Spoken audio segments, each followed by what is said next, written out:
Welcome back to another episode of our Eagle Perspective podcast. We're continuing on in our series with Mr. Rod Gilbert, A Yard of Books. And I'm Mike Siciliano, here, of course, with the one and only Rod Gilbert. Rod, hey, welcome back. Thanks for having me back. It's enjoyable. I'm pretty excited about our book today. I know you're really excited. Me too. I'm also excited about our guest today, the one and only Bible teacher, Mr. Steve Kim.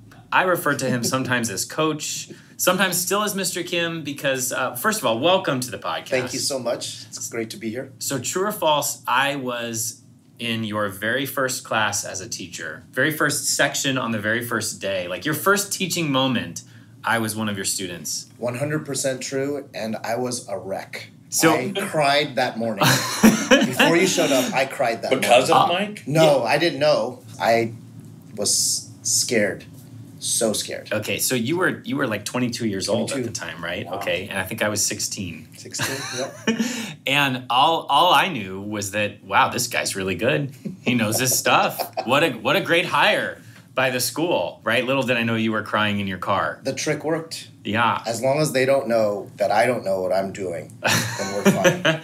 So you've taught a number of things at Santa Fe. Why don't you tell us a little bit about your time here and the roles that you've had? Yeah, when I first came to Santa Fe, chemistry, and then I taught history and also a section of geometry with the ever-famous Mr. Jelnick. Mm-hmm. Walked away from the school to go to seminary, then came back, and the Lord had planned a Bible opening, and so came back to that.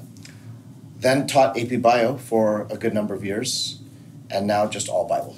Okay, and you're currently doing freshman and senior Bible? Freshman and senior Bible, Okay. and a new also a new class of sophomores as well. Awesome. Okay, so multi-talented, Mr. Kim. By the way, you said chemistry. You didn't mention honors chemistry. Honors chemistry. I'm Thank sorry. you. Okay, Sorry. like Honors please, chemistry with Mike. Let's not let the audience yeah. think I was just No. in regular chemistry. No. Although you can attest to maybe I should have been. No, not at all. No. And fun fact, I still remember Mike's project Oh boy. on fluoride in the water.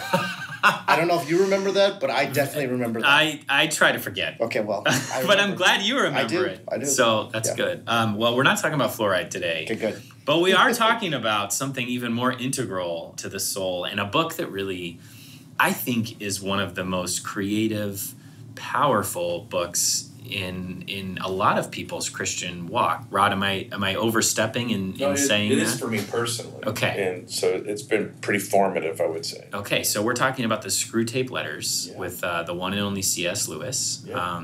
One of the most well-renowned Christian authors around, and this is, probably one of his top 2 or 3 books, and that's saying a lot. I know a lot of people think of him, of course, as the author of the Chronicles of Narnia. Yeah. But he wrote a number of other works, including this one. He has a real gift for taking complicated things and figuring out a way to tell a story or a thing that makes us understand it, right? Almost, not to give him too much credit, but sort of the way Jesus used parables. Yeah. So Rod, I'll start with you, because this one, as we've gotten into this podcast, it's like every time we've been like, what book should we do next? This has been one of the nominees, right? And now we're doing it. Yeah, I'm excited. He's a great storyteller. Yeah. And he's a lover of allegory. And so one of his best friends was, J.R.R. Tolkien, Lord of the Rings, and Tolkien couldn't stand allegory. So they would meet every week in a little group called the Inklings, and they would argue profusely. Like, Lewis could not stand how Tolkien would not put allegory into his book. Yeah. And anyways, it was a good fight between two friends. Why is this one of kind of the ones that in your mind is like top 2 or 3 must reads? I think it is one of those books that if you start reading in your 20s like I did, you'll actually understand maybe a third of it. Is that fair, Steve? That's how C.S. Lewis writes. And so I've reread it every fall, and even rereading it last fall through the eyes of going through the pandemic. There were sentences and paragraphs in there. I don't remember reading that. Well, say a little more about that. Like, do you have one in mind or a piece of it in mind? Yeah, I think the part that stood out for me was when Lewis was writing this book. It was during World War II, and he mentions the war as an issue, but it's not the prime issue, and it allowed me to kind of think, well, I can put the pandemic in a location in my heart without it overwhelming me. if Lewis can sideline World War II, I can sideline the pandemic and continue to live a life of the good things. Like the pandemic, and in this case, the war it's just a piece of a greater narrative. It's a small piece of a greater narrative, and it allowed me to sort of live a good life in spite of all the unknowns that we still have today. Yeah. And it was calming to me to think, well, if Lewis could do that with the war, I could do it with the pandemic. I sure wish I'd have read it a year ago now that we're having this conversation. Okay, so Steve, maybe you can take a crack at sort of what's the general, like for anyone who's not familiar with this book, what is what's it about? What's the baseline? So you have, I would say, a chief devil trying to train an under devil. Like, what can I do to tempt, trick, get this human being away from following God? And so there's a correspondence going on. These are what the letters are. There's a correspondence going on of, okay, so this is what's happening. What should I do? And it's just going back and forth of, okay, good job here. Don't be alarmed about this. Maybe we can push this person to do this. And or awful job. What are you doing? Stop doing that. That's actually more often. Yeah. Stop doing. The old devil calls him an idiot. Yeah, you're. Why are you going down this road? And so it's a back and forth. I would say when you're reading it too, you've got to be in that frame of mind of, because he calls the enemy, and the enemy is God, and so like you have to continue to get in that frame of mind, like, oh yeah, we're from the other side. We're reading it from the other side. Yeah, so. This is the dark side. Right. Yeah. And you mentioned a couple things. The correspondence. That's really the whole book, right? Correct. Is letters back and forth between these two that you sort of piece together the story. And since I have read this less recently than the two of you, correct me if I'm wrong, but you mentioned sort of like the senior devil writing back with, no, you got it all wrong. I remember it being sort of like when the younger devil writes his intentions, I was always thinking, oh yeah, well that makes sense, right? And then the senior devil comes in and it makes you think like, oh, this is actually much deeper and more twisted than I was conscious of before, right? Is that an accurate way of explaining? For one slight correction to it is we actually never see the young devil's letters. Ah, okay. That's all we see is Uncle Wormwood just putting the screw to this dumb little devil. It's all one way. It's all one way. We and then sometimes the uncle will refer to, he said, in your last letter, I noticed that you said something about that dumb head of school, Slobgub. What kind of idiot is running the school? Is this what they're teaching you? They should fire him. I've contacted the board, which, of course, I find this really hilarious for me.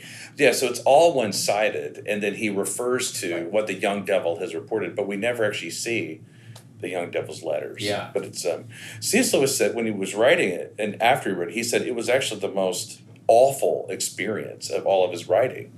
But because of the way Steve said it, he was having to get into the mind of an evildoer and stay there and represent it well in character. He said it was quite taxing to his soul. So do you have a favorite part of the book or a particular piece that stands out, Steve? Yeah, so if you know the boiling frog analogy illustration, that is definitely one of the things that, as I think about this book, stands out to me. So the boiling frog analogy is, in order to boil a frog, you don't have boiling water and try to put the frog in the boiling water because it'll just jump right out. You put it in the cold water that it's comfortable in, that's nice, and then just little by little you turn up the heat until you turn up the heat so much that it's dead and it doesn't even know it is. And so C.S. Lewis talks about, and I think a couple times here throughout the book, he's saying, he's going to church. I don't know about that. It's like, well, it's okay, because as long as he's going to church, but there's not really an effect on his life, we're good with him right there. Yeah. In fact, he thinks he's doing great. Yeah, and the more he thinks he's just a good person because he goes to church, that's where we want to keep him. And he paints this picture, and his own illustration is this. He says, indeed, the safest road to hell is the gradual one, the gentle slope, soft underfoot, without sudden turnings, without milestones, without signposts. And it's just, you don't even know you're there until it's too late. Yeah. And it's just like that's how the devil works. Is he doesn't want to show up as we think of him, this horned, fiery guy who's just like kind of scaring you, because we would all run away from him. Right. Yeah. He wants to appear as an angel of light. Yeah. And become your best friend. But, and then, yeah. Yeah, I mean, if we knew it was the devil talking to us, we'd be like, I'm not listening to you, right? When we think it's somebody else, then suddenly we pay more attention. Is this something you ever talk about with students? Let me go back to something Steve said at the very beginning, where he said the verb trick. Like, we don't want to be susceptible to the tricks of Satan. And so the reason that's such a great verb is I was rereading 2 Corinthians. Let me read this out from 2 Corinthians 2. Anyone whom you forgive, I also forgive. Indeed, what I have forgotten, if I have forgiven anything, it is for the sake of Christ, so that we would not be outwitted by Satan. And then in my little New Testament that I tote around, there's about 16 New Testament references where Satan himself is a trickster. Yeah. He's a roaring lion. He must be resisted. He's called the prince of the air. He is an evil one that's doing bad things. This is a real presence in our world. And it's frightening to think that as fictional as this book is, it's actually not as evil as the truth. It's actually milder than the reality. And we are being searched for by the evil one. Yeah, I'm just sitting here and listening to you. It's amazing, right? Even really the first time we meet Satan in Scripture, he's a trickster. Yep. But we don't think of him that way in our daily life, right? Like, we think we know where he is and where he isn't. Like, we think we know, like, well, that's obviously. So that's good. I'm just digesting as I listen to you say that, of like, I need to sort of reframe that as, I can be outwitted if I'm not on top of it. It's called, the King James called it the wiles of the devil. Yeah. And he's actually not omnipresent like Christ. So he's actually a being that is somewhere in a location right now in the universe. His schemes are all around, and his minions are somewhere. And I raise this because it's as a wild media-filled world we live in, there are just some truths of the metaphysical that are true. Yeah. And Christ believed in demons, and so I do too. And so for us to live in a sanitized world of it's all just morality and let's just be good for good people, there's actually true evil lurking, and we should be vigilantly prepared to not be tricked. Right. I'm sure you address this with the kids sometimes, but I'm not trying to frighten people, but it's just the reality of what it is. Yeah. I think the other thing I'd add as well is our purpose in life as human beings is to worship and glorify God. Satan's purpose for us is not that. And so one of the things that I think the thoughts that came out of this book for me is Satan is not in it for us to be Satan worshipers. Right. If we worship Satan, he'll be fine with that.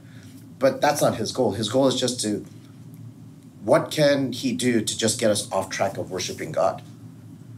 And so when I think about it that way, and I don't know if this is true or not, but I think his job is so easy, right? Like, it's just, is there something in this world can just get us off track of how we are supposed to look at God and worship him and glorify him?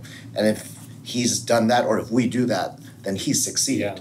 Yeah. It doesn't matter how we get off track or which direction we're headed, as long as it's not that one. Correct. And so, like, that's his goal, is like, we don't have to be satanic. Right.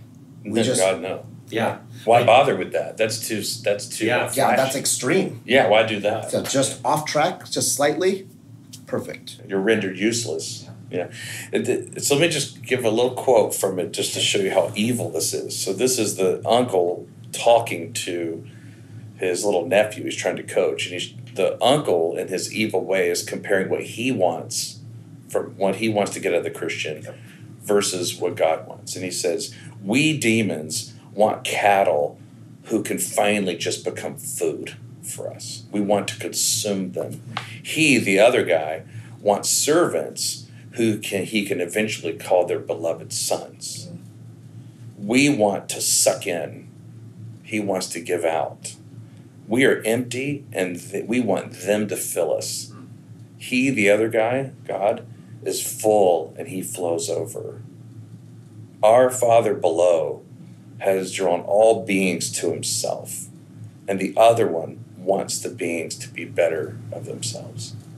And so there's this sucking, emptying of the evil one, and then here's Christ welcoming us. You know, as Steve walks his Christian journey, he doesn't become a carcass of himself. Christ wants Mr. Kim to be a continuing, growing, better version of himself. We can only ravage the patient that we have. He, the other one, can only woo them to his side. And so everybody, you know, we're all being wooed to the bosom and to the side of Christ himself, who wants to love us and care for us. He's wooing us every day, never smashing us on the head. And the evil one wants to devour us. Yeah. And it's so beautiful. I think if we see that reality and we really think about that truth, it's so clear. Yeah. But again, we get distracted. And so, I mean, that, right? Like, one is so beautiful and one is so ugly.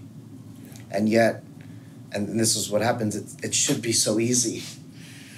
Well, we're just broken little bipeds, and that's the frustration. And that's why he says the war is just, you know, in and out. But he said it's really the appetites. So we're going to spend more time on the appetites of the body, and we're going to spend more time trying to direct their life through their natural pleasures and appetites. So I revisited the Screwtape Letters actually in class. We got to in the New Testament class, and Mr. Garcia actually came up with this idea. I loved it, and he said, when Jesus is tempted by the devil, the story out of Matthew chapter 4, right? Like, we were in that story. And so now, same thing, students, what are the ways that the devil tries to trick you?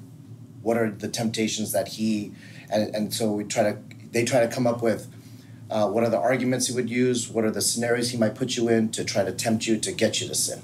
Yep. And so that was really good because the kids then were able to think, okay, if I just do this, or if this happens, then that's how it gets me. How about as a parent? Have you used this with your kids? I go back to that thought of, like, it's these gradual steps. And so I think when we've, you know, in terms of raising our children, we don't wait for the large mistakes to happen, the big significant mistakes to happen, but like little things along the way. And we challenge their thinking, like, okay, so you lied about not eating all of your lunch.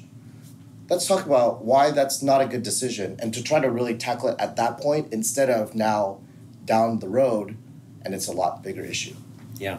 The water temperature is rising, even though it's not boiling yet, right? You need to have some sort of alarm system in there, right? That's good. Rod, how about for you? You mentioned one part earlier, but... Yeah, well, I'm glad you mentioned the thing about the kids. My kids are in their 20s, and I don't think I've ever actually referenced Screwtape specifically to Katie and Ryan. I haven't referenced I think it's more of my own little journey, and because it's difficult to quote it. I mean, at one point, the uncle is just mad at the young nephew, and then he goes, well, I guess you can't expect old heads on young shoulders, is the way he puts it. And we feel that way here. Yeah. We have over 1,000 kids, and we love them the way they are. We don't expect them to be older than they are. Right.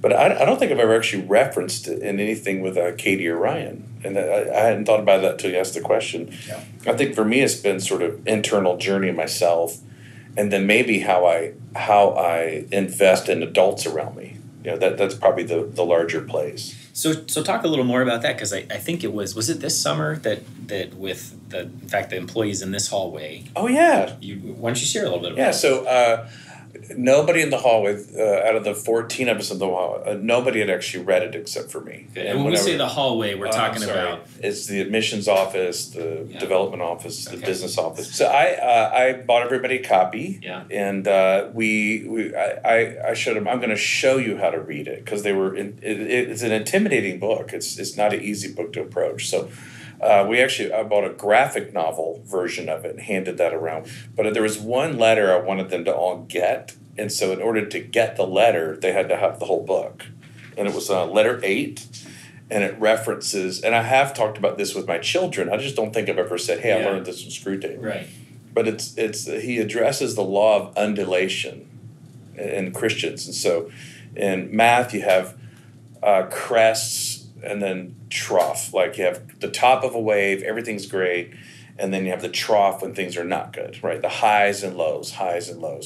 And the uncle explains to the really stupid nephew, because he had the nephew had the patient, the Christian they were tempting, at a very low point, and the nephew was so proud of himself, and he said, if you get too low, that's where that other guy starts to do his work. And he said, you're just an idiot. You're incredulous because for whatever reason, the enemy that doesn't want to be named, which for us is Jehovah, our Lord. Yeah. He says, when they get in that deep trench, that's actually not our territory. There's a magic going on down there. We don't know what it is. We've all in the last year had very highs and a lot of lows. So it's just exhausting for everybody. But most of our Christian life can be just sort of just humming through the middle. And so when we have a high elation moment, let's not over accentuate that and depend on it. Right. And let's also realize that the trough doesn't last forever. That one has sort of helped me sort of balance, I think, some of the people that I'm involved with here. Yeah. Let's find the middle ground of the highs and lows are good. Right. But there's also just the even keelness of this Christianity that we can really enjoy. And I think you're sort of touching on something that is good for us as a school to grapple with, and as we think about with our students, right, at that stage of life. And, Steve and I are both in the high school, so maybe it's especially true in the high school, but it's like every event is the ultimate high or the ultimate low. That's exactly right. The future depends on whatever just happened. That's exactly right. And so there's kind of a good message in here of like, look, this is all part of a bigger plan. Yeah, there's a bigger narrative. Yeah. But as a teenager, they can't see it. Right. And when you were a teenager, you didn't see it. Oh, absolutely not. Steve's here to tell us that. No, but what you've been saying is totally true, because we've been talking about this too. It's the teenagers say, that was the best thing ever, or that was the worst thing ever. Yeah. Like, I'm having the best day of my life, and I'm having the worst day. And it's always one or the other. Yeah, too excessive superlatives. Right. Yeah, it's just exhausting. Yeah. Okay, so in light of everything we've just shared, which has ranged from, funny to as serious as it gets, and scary even at times, right? Why read this book? How does it help us understand this more? What's the reason to pick it up and read it? I think we get to see reality. And I think as we live day to day, and I'm totally in the muck of it, it's cloudy. I see it as cloudy as I'm trying to live each day, but then I think as a result of seeing the devil's tactics, it's not as fuzzy. I can see it, I can have more clarity. And if I can see the truth more clearly, then that will help me live in a way that pleases God. And as a little boy, grew up in Vacation Bible School and Sunday school, so I knew the armor of God out of the book of Ephesians. We all learn the armor of God. And so you have it in your head as a child, armor of God, right? And but there's something about reading the battle plans of the evil one to think, wow, I really do have to get the armor on.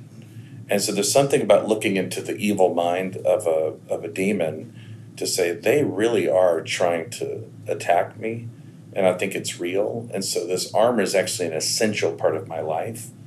And I need to be ready for it, because it doesn't come like the little horned guy with the tail and the pitchfork or the Bugs Bunny cartoon, right? That's silly. It's far more that the temptations are all around us, and we have to be mindful that there is a devourer out there that wants to damage us in our homes.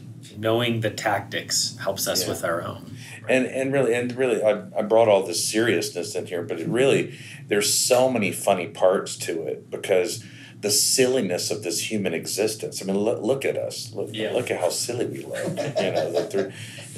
And just the whole concept of this human biped walking around on this earth. The whole human existence, if you look at it, is really quite funny. And I think that God's humor is amazing. And and so there is a funny side to the book too. That you laugh out loud sometimes. A lot. You laugh out loud at how ludicrous it is. Yeah. And if you're honest, most of the sins that he's tempted with, we've all had in some way. Like the guy sitting in church one day, and instead of listening to the preacher, he starts thinking about how his mother-in-law makes this noise that just drives him crazy. And so he just obsesses about how much he can't stand her. and he's just sinning the whole time, but he's really being a holier-than-thou person because, she's the problem. And the whole time we're reading and going, dude, you're the problem. Yeah. You need to be listening to whatever the preacher's saying. Yeah, I can't relate to that one because my mother-in-law is amazing. Mine's perfect, I just want everyone who might be listening, Same. including my This mother-in-law. is just pretend. This is just pretend. Totally. It's fiction. Yeah. So, well, thank you both for being here today and for sharing your wisdom on this. This was a pleasure. Wonderful to be here. Thank you for having me. All right. Thanks, Mike. Yeah. Well, we're looking forward to joining you again on our Eagle Perspective podcast and continuing on in our series, A Yard of Books, with another book coming soon. Please feel free to check out our other podcasts on Apple Podcasts or Spotify or other places where podcasts are available. Until then, we'll catch you next time.